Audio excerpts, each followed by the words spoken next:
So the first big question is, what are those core characteristics that describe you when you're really at your best, that you exhibit when you're at your best? 3 quick stories to illustrate how some people think about that. This first woman is Carolyn Starner.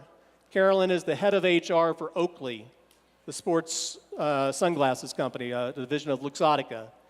Carolyn has a very sequential way of thinking about it. She says, when I'm at my best, I'm calm. When I'm calm, I'm clear. And when I'm clear, I'm confident. One leads to the next. It's one way to think about it. This woman is named Crystal Cooper. She's a vice president for Unisys, the computer services company.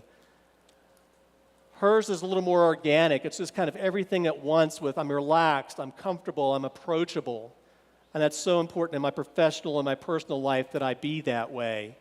And so she's got a lot of routines in her life that help her do that. A very different example is Henry Leskout, who's a friend and colleague of mine. Henry, prior to his second career, was in law enforcement in the United States for 30 years.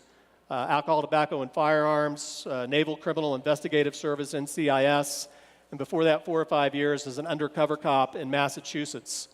And he was a specialist in bringing down drug gangs. Henry had a rule as an undercover cop to never do undercover work in the town he grew up in. That's a pretty good rule, right, if you think about it? Don't do that. But he'd gotten the job with NCIS, but he had 2 or 3 months before he had to leave for that job. And his boss is in the police department where he works at Henry. We've got one last assignment for you.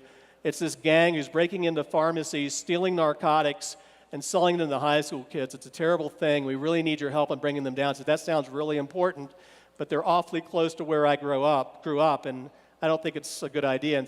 But you're the guy. You've done this so much. You know how it works. Okay, against my better judgment, I'll do that.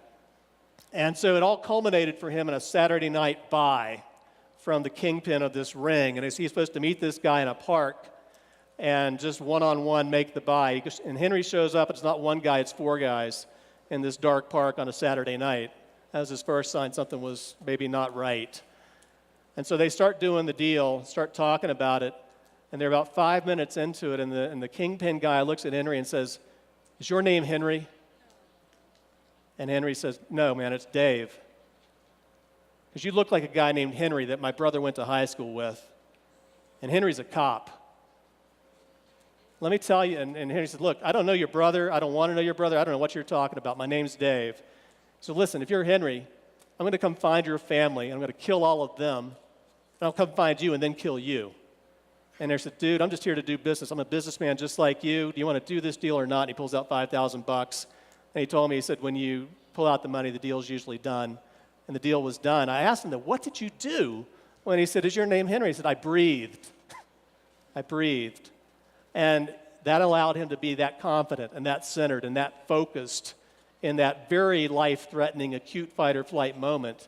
He had learned how to breathe as a kid in martial arts, and he knew how effective that was going to be in activating his rest and digest response. He knew about that and was able to bring it to the table, when it mattered the most. So a very dramatic example. Most of us don't face those kinds of situations, but we can draw from that lesson